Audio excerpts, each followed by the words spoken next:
మంచిర్యాల జిల్లా దండేపల్లి పంచాయతీ సర్పంచ్గా పోటీ చేస్తున్న అజ్మీరా ప్రదీప్ కుటుంబ సభ్యులు నలుగురు బరిలో ఉన్నారట. ఎవరెవరు? ప్రదీప్ బరిలో ఉన్నాడు, భర్త, భార్య, కొడుకు, కోడలు, నలుగురు. ప్రదీప్ సర్పంచ్గా పోటీ చేస్తుంటే భార్య, కొడుకు, కోడలు వార్డు సభ్యులుగా పోటీ చేస్తున్నారు. ఈయన భార్య లలిత 4వ వార్డు నుంచి, కొడుకు దేవేందర్ 2వ వార్డు నుంచి, కోడలు శారద 3వ వార్డు నుంచి పోటీ చేస్తున్నారు. దండేపల్లి పంచాయతీ ఏజెన్సీ కావడంతో సర్పంచ్తో పాటు 6 వార్డులు ఎస్టీలకు రిజర్వ్ చేసిరట. కాదండి, మరి మొత్తం ఒకటే కుటుంబం చేసి మిగతా వాళ్ళు ఎవరు లేరా? పోటీలో ముగ్గురు ఒకే ఇంటి పేరు. రంగారెడ్డి జిల్లా అబ్దులాపూర్ మెట్ మండలం మజీద్పూర్ గ్రామ పంచాయతీ సర్పంచ్ స్థానానికి ఒకే ఇంటి పేరున్న ముగ్గురు మహిళలు పోటీ చేస్తున్నారట. సమీప బంధువులైన మేడిపల్లి లావణ్య, మేడిపల్లి శ్రావణి, మేడిపల్లి ప్రియ 3 ప్రధాన పార్టీల మద్దతుతో సర్పంచ్ పదవికి నామినేషన్ వేసిరట. ఈ ముగ్గురిలో ఎవరు గెలిచినా ఇంటి పేరు ఒక్కటే ఉంటుందని గ్రామస్తులు చమత్కరించుకుంటున్నారట. అబ్దులాపూర్ మెట్ డీజే సంజీవ్ కాబోయే సర్పంచ్. పెళ్లి వేడుకైనా, వినాయక చవితి, దసరా, బతుకమ్మ సంబరాలైనా ఆయన డీజే మోగించాల్సిందే. ఆ ఊరితో పాటు చుట్టుపక్కల గ్రామాల్లోనూ డీజే కుర్రాడిగా అందరూ ఆప్యాయంగా పలకరించే ఆత్రం సంజీవును అదృష్టం వరించింది. ఆదిలాబాద్ జిల్లా థాంసీ మండలం అట్నాంగూడ గ్రామ పంచాయతీ సర్పంచ్ స్థానం ఎస్టీ జనరల్ కేటాయిస్తే గ్రామస్తులంతా కలిసి సంజీవ్ చేత ఒకే నామినేషన్ దాఖలు చేయించినట. సర్పంచ్తో పాటు 6 వార్డు సభ్యులను సైతం ఏకగ్రీవంగా ఎన్నుకున్నారు. పైసలు ఇచ్చిందా మరి ఉత్తగనేనా? ఏదో టైంటది. సర్పంచ్ బరిలో ఎమ్మెల్యే భార్య. హైదరాబాద్లోని కార్వాన్ అసెంబ్లీ నియోజకవర్గ ఎంఐఎం ఎమ్మెల్యే కౌసర్ మొహియుద్దీన్ భార్య నజ్మా సుల్తానా సర్పంచ్ పదవికి పోటీ చేస్తుందట. మెదక్ జిల్లా వెల్దుర్తి మండలంలోని బస్వాపూరట వాళ్ళ గ్రామం. సో అక్కడ ఆమె సర్పంచ్గా పోటీ చేస్తుందట. ఇప్పుడు జర దయచేసి పైసలు ఖర్చు పెట్టకూరి, ఆగం కాకూరి అనవసరంగా. మళ్ళీ ఎన్ని ఆత్మహత్యలు చూడాల్సి వస్తుందో ఎలక్షన్ అయిపోయిన తర్వాత, అదే భయం అవుతుంది. జరగకూడదు కానీ వేల రూపాయలు, లక్షల రూపాయలు ఖర్చు పెడుతున్నారు. ఎంత చిన్న గ్రామ పంచాయతీ అయినా 50 లక్షలకు తక్కువ కాకుండా ఖర్చు పెడుతున్నారు. ఇప్పటికే దావతులని అదని ఇదని పీక్క తింటున్నారు పాపం కొంతమందిని. అయితే పెట్టకపోతే ఎడ గెలుస్తావు నాయన, వాడు 2000 ఇస్తున్నాడు ఓటుకి, వీడు 3000 ఇస్తున్నాడు, పెట్టకపోతే నువ్వు గెలవవు అని వాన్ని నాకి అవతల పడేస్తున్నారు. అందుకే ఎవరైతే పోటీ చేస్తున్న అభ్యర్థులు ఉన్నారో మీ ఇంట్లో ఉన్న మీ పిల్లలను కూడా జర చూసుకోండి. నాకు 2 పిల్లలు ఉన్నారు, 3 పిల్లలు ఉన్నారు, వాళ్ళ భవిష్యత్తు ఏంది? నేను ఈ సర్పంచ్ పదవికి వానికి మందు పోసి వీనికి మందు పోసి ఓట్లు అడిగితే నా పిల్లలు ఏమేం కావాలని ఆలోచించండి. నిజాయితీగా పోటీ చేయండి, గెలిస్తే గెలుస్తారు, ఓడిపోతారు. ఆ పదవితో మీకు వచ్చేదే లేదు. చెప్పినాగా మొన్న 6400 రూపాయలు జీతం మీది. ఇక నేను ఆ సర్పంచ్ పదవి రాగానే ఆడ సంపాదించవచ్చు, ఈడ సంపాదించవచ్చు అంటే జనాలు నువ్వు తెల్లగా వేసుకొని తిరగానే వీడు బాగా నీకేం రాకపోయినా సరే వీడు బాగా సంపాదిస్తున్నాడు, వీడు ఎన్నో ఆడవిల్లాగా ఉన్నాడట, ఈడగా ఉన్నాడట, ఆడగా ఉన్నాడట అని రేపటి నుంచి దుమ్మెత్తిపోస్తారు. నువ్వు ఏం చేయకపోయినా అంటనే ఉంటారు. సో నువ్వు సంపాదించడం అన్నది పక్కన పెట్టిగా, ఇవాళ రేపు సర్పంచ్ పదవితో వచ్చే బిల్లులతో సంపాదించుకునేది ఏమి ఉండదు అక్కడ. నువ్వు మళ్ళీ వైట్ అండ్ వైట్ వేసి తెల్లంగి తెల్లలాగేసి మళ్ళీ బయట తిరిగి మళ్ళీ ఏదైనా రియల్ ఎస్టేట్ వ్యాపారం చేసుకుంటే నువ్వు సర్పంచ్ కాబట్టి కొంత క్రెడిబిలిటీ ఉంటుందని పెట్టుబడుల కిందనో ఇంకో రకంగానో నిన్ను నమ్మితే నీ దగ్గరికి వస్తారు ఒక 10 మంది. అట్లా నువ్వేమైనా సంపాదించుకోవాల్సిందే నీకు ఆ తెలివి ఉంటే. పంచాయతీకి వచ్చే ఫండ్స్ నుంచి వచ్చే దాని ద్వారా ఏదో సంపాదించుకోవాలనుకోవడం అదంతా ఉత్తదే. నువ్వు పెట్టే ఖర్చుకి నీకు వచ్చేదానికి సంబంధమే ఉండదు. సో అందుకే ఖర్చు పెట్టే ముందు ఆలోచించండి. మీ పిల్లలు, మీ ఇంట్లో మీ ఇల్లుని చూసుకోండి ఫస్ట్. అనవసరంగా ఉన్నది అమ్మకండి. ఎక్కడికక్కడ భూములు అమ్ముతున్నారు పాపం. ఉన్న ఎకరమో 2 ఎకరాలు మొత్తం అమ్మేసి అడ్డి వాషర్కి అమ్ముతున్నారు. అమ్మింది కూడా ఆ పైసలు తెచ్చిడ గుమ్మరిస్తున్నారు. 50 లక్షలకు తక్కువ కాకుండా ఎవరు పెట్టట్లే. ఇదంతా ఎలక్షన్ అంతా అయిపోయిన తర్వాత ఓడిపోయిన అభ్యర్థుల సంగతి ఎంత దారుణంగా ఉంటుందో ఒకసారి ఆలోచించుకోండి. నువ్వు రియాలిటీలోకి వచ్చి బతుకు, వాడు చెప్పింది వీడు చెప్పింది నమ్మి నువ్వు పోటీ చేసి అనవసరంగా ఆగం కాకు.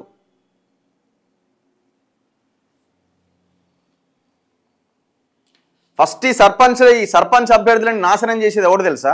ఆ చుట్టూ ఉన్న బ్యాచ్ నాశనం చేస్తుంది. పెట్టురా అంటే వాడు ఎక్కడెక్కడి నుంచో తెచ్చి పెడితే చివరికి దివాలా తీసేదేవాడు. నువ్వు ఎలక్షన్లు అయిపోయింది, ఓడిపోయిన తెల్లారిని ఇంటికి కూడా వస్తాడు. ఎవడన్నా వచ్చి అన్నా ఓడిపోయినావు అన్న జర ఏం అయిపోయింది మరి ఏంది ఎవడన్నా అడుగుతాడా నీ దగ్గరికి వచ్చి? వామ్మో మా దగ్గరికి పోతే మళ్ళా నేను ఇంత తాగితే అంత తాగితే అరే ఏం చేసిర్రా మీరు అని అడిగితే అసలు నీ చుట్టూ నుండి కోటేసడా ఫస్ట్ చూసుకో. ఈ బ్యాచ్ అంతా ఈ అటు ఇటు వచ్చి తిని తాగిపోయే బ్యాచ్ నీకు ఓటేయదు, గుర్తుపెట్టుకో. ఆలోచించి అనవసరమైన ఖర్చులు పెట్టకుండా నీతిగా నిజాయితీగా జనాల్ని ఓటు అడుగు, గెలిస్తే గెలిచినా, ఓడిపోతే ఓడిపోయినావు, నిలబడతావు చరిత్రలో.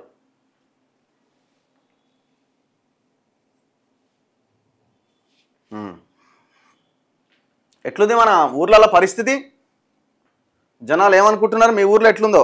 నేను ఒక నెంబర్ కూడా పెట్టి వీడియోలు పంపించామని చెప్పిన. సర్పంచ్లుగా పోటీ చేస్తున్న వాళ్ళు ఎవరైతే ఉన్నారో మీరు ఒక 2 నిమిషాలకి 2 నిమిషాలు మ్యాక్సిమం 2 మినిట్స్ మీరు కనుక వీడియో నేను ఫలానా జిల్లా, ఫలానా మండలం, ఫలానా విలేజ్ మాది, నేను ఇక్కడ సర్పంచ్ అభ్యర్థిగా పోటీ చేస్తున్నా, దయచేసి నన్ను ఆశీర్వదించండి అనో ఇంకేదైనా మీరు ఏదైనా హామీ మీ ప్రజలకు ఇస్తే ఆ వీడియో ఏదైనా పెడితే మనం మన తొలి వెలుగులో అప్లోడ్ చేసే ప్రయత్నం చేద్దాం.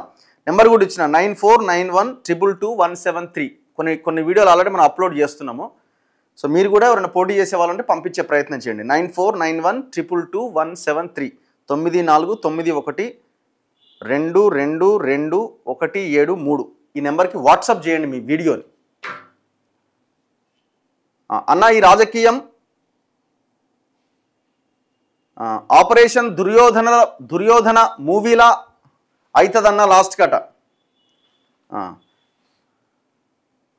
జనాలంతా ఏందో మన సారథి మాట్లాడుతున్నారా? ఓకే, నేను ఒక విషయం చెప్పిన, గ్రామాల్లో డబ్బులు తీసుకోకుండా ఓటు వేయండి అని కొంచెం ఫ్లెక్సీలు పెట్టే ప్రయత్నం చేయండి, చిన్న చిన్న పోస్టర్లు వేసే ప్రయత్నం చేయండి.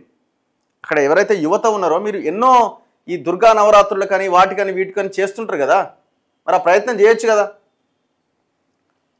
కొంచెం 100లో ఒక్కడన్నా మారితే కనీసం అది స్టార్ట్ అవుతుంది కదా. పెద్దపల్లి జిల్లా ఓదెల మండలం కోలన్నూరు గ్రామ సర్పంచ్గా పోటీ చేస్తున్న ఎవరో అనిల్ పోటీ చేస్తున్నట్టు అక్కడ ఓటు వేయండి అని అడుగుతున్నారు. నిన్న పోయిన గట్కేసర్ ఏరియా ల్యాండ్ మొత్తం బీఆర్ఎస్ లీడర్లే కబ్జా చేస్తున్నారట. నేను ఇక్కడ గట్కేసర్ దగ్గర నిన్న నేను ఊరికెళ్ళి నేను రిటర్న్ వస్తున్న క్రమంలో ఆ దూరం నుంచి చూస్తే మొత్తం కొండలు తొలిచేస్తున్నారు. ఏదిరా బాబా అని లోపలికి పోయినాం. చక్కగా లోపలికి పోయి చూస్తే భయంకరమైన విధ్వంసం, పెద్ద పెద్ద కొండలు గుట్టలన్నీ నాశనం చేస్తున్నారు. జస్ట్ మనం భువనగిరి నుంచి వస్తున్న గట్కేసర్ ఔటర్ రింగ్ రోడ్కి జస్ట్ బిఫోరే లెఫ్ట్ సైడ్ వాడెవడో ఈస్టర్న్ కన్స్ట్రక్షన్ అట, గంగాధర్ అని ఎవరు ఆంధ్రాకు సంబంధించిన వ్యక్తి మొత్తం వ్యవహారాన్ని నడిపిస్తున్నాడు. ఎవరెవరు ఉన్నారో దీని వెనకాలని గంగాధర్ వెనకాల మేడ్చల్ మాజీ ఎమ్మెల్యే సుధీర్ రెడ్డి పేరు వినిపిస్తున్నది. ఎల్బీ నగర్ ఎమ్మెల్యే కాదు, మేడ్చల్. ఆయనకు సంబంధించిన బినామీ ఏదో చెప్తున్నారు గంగాధర్ అనే వ్యక్తిని. ఇందులో మల్లారెడ్డికి కూడా వాటా ఇచ్చిరట, మళ్ళీ కింద మీద చేసాడు, మళ్ళీ ఎమ్మెల్యేగా ఉన్నాడని. ఎవరికి వాళ్ళు వాటాలు తీసుకుని అక్కడ మొత్తం విధ్వంసం చేస్తున్నారు. గట్టు మైసమ్మ ఆలయం అని ఒకటి ఉన్నది. ఆలయానికి సంబంధించిన ఆ ఆలయమే గట్టు మీద, దాని మీద ఉంటుంది, గుట్ట మీద మీకు కనబడుతుంది. ఆ చుట్టూ మొత్తం ఖతం చేసి పడేసినారు భూమిని. చలో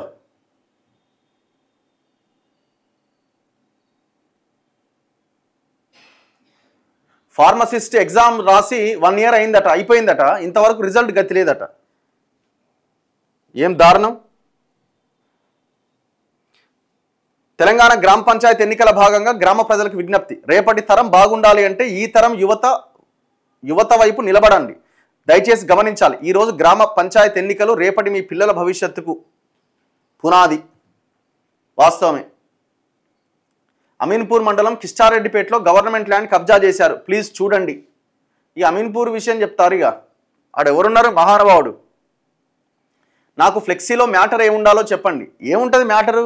ఓటుకి పైసలు అడగకండి అని పెట్టండి.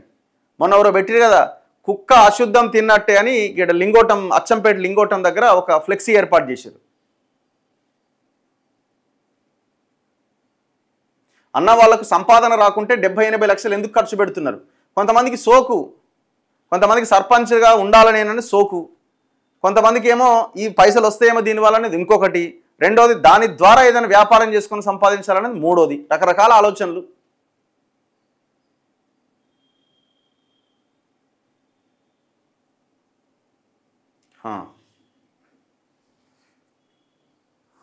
చలో, మా నియోజకవర్గంలో పార్టీ వర్గ పోరు చాలా ఉన్నది. ఒకే పార్టీలో 2 బడా లీడర్ల ఆధిపత్య పోరులో సర్పంచులు పోటీ చేసే అభ్యర్థులు నలిగిపోతున్నారట. ఏ ఊరది, ఏ నియోజకవర్గం అది? సర్పంచ్ అనే ట్యాగ్ కోసం కొందరు కొంటున్నారు, సంపాదించడానికి ఇంకొందరు. వాస్తవం ఇది. అసలు ఈ సర్పంచ్ పదవి 2 సంవత్సరాలు చాలట. ఓ అమ్మ, నిన్న ఆదిలాబాద్లో సీఎం గారు నిరుద్యోగులు ఎన్నికల వైపు వెళ్ళొద్దు, చదువుకోండి, నోటిఫికేషన్ ఇచ్చే బాధ్యత నాది అన్నారు. ఎందుకు వెళ్ళొద్దు ఇది వైపు? అది కూడా ఒక ఉద్యోగమే, అది కూడా ప్రజలకు సేవ చేసే ఉద్యోగమే. ఎందుకు చేయొద్దు? ఖచ్చితంగా పోటీ చేయాల్సిందే, రాజకీయాల్లోకి యువత రావాల్సిందే, ఈ వ్యవస్థని మార్చాల్సిందే. అర్థమైందా? దాని వెనకాల అదో పెద్ద కుట్ర. మీరు రాజకీయాలకు రావద్దంటే అంటే మేమే పదవుల్లో ఉండాలన్నట్లు లెక్క. మొన్ననే కదండి ముఖ్యమంత్రి 20 ఇంకా ఏజ్ తగ్గించాలి, పోటీ చేసే ఏజ్ తగ్గించాలని మాట్లాడుతున్నాడు.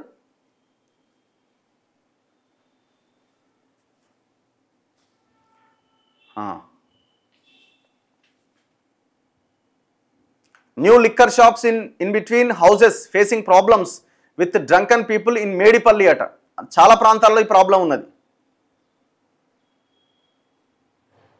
మీలాంటి వాళ్ళ వల్లే కొద్దో గొప్ప న్యాయం జరుగుతుంది ప్రజలకి. న్యాయము ఒకరి ద్వారా జరుగుతుందని అనుకోవడానికి అవకాశం లేదు. అందరూ కలిసి ఒక టీమ్గా వర్క్ చేస్తేనే న్యాయం జరుగుతుంది. ఇప్పుడు మేము చెప్పడం వరకు మా బాధ్యత, అంతకు మించి మేము ఇంకా ఏం చేయగలుగుతాం?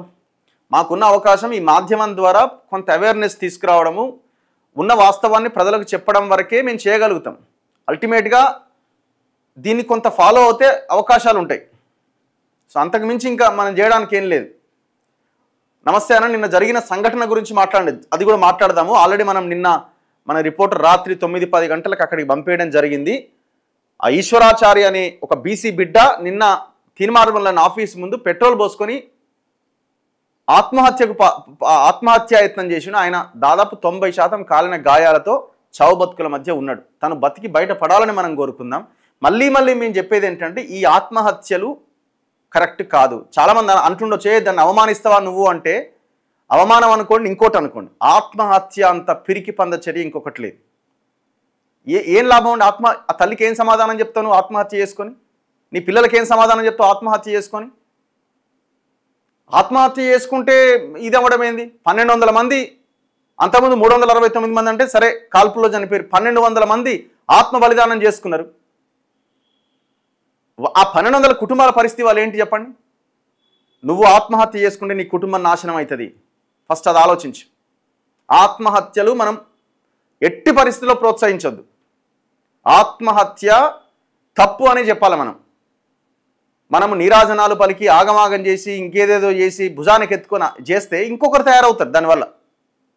అయినా సరే తను ఆ త్యాగం చేయడానికి, ఆ త్యాగం చేయాలి అనుకోవడానికి ఆ మూలం ఎక్కడుంది? బీసీలకి రాజ్యాధికారం. సో దాని విషయంలో తను ఎంత గొప్పగా ఆలోచిస్తున్నాడు అన్నది మాత్రం మనం అంతవరకు పరిగణలోకి తీసుకుందాం. అంతే తప్ప ఈ ఆత్మహత్య చేసుకోవడం అన్నది కరెక్ట్ కాదు. దయచేసి ఆలోచించండి ప్రజలారా. ఒకవేళ అట్లాంటి ఆలోచనలో ఉన్నవాళ్ళు దాన్ని విరమించుకోండి. దానివల్ల పరిష్కారం దొరకదు. మైనింగ్ డిపార్ట్మెంట్లో నోటిఫికేషన్ వచ్చి 14 ఏళ్ళు అవుతుందట. కోమటిరెడ్డి వెంకటరెడ్డి ఆయన బీసీల మీద చేసిన దాడిని కప్పిపుచ్చుకోవడానికి పవన్ కళ్యాణ్ పై చేసిన ఆరోపణలు కరెక్టా అన్న?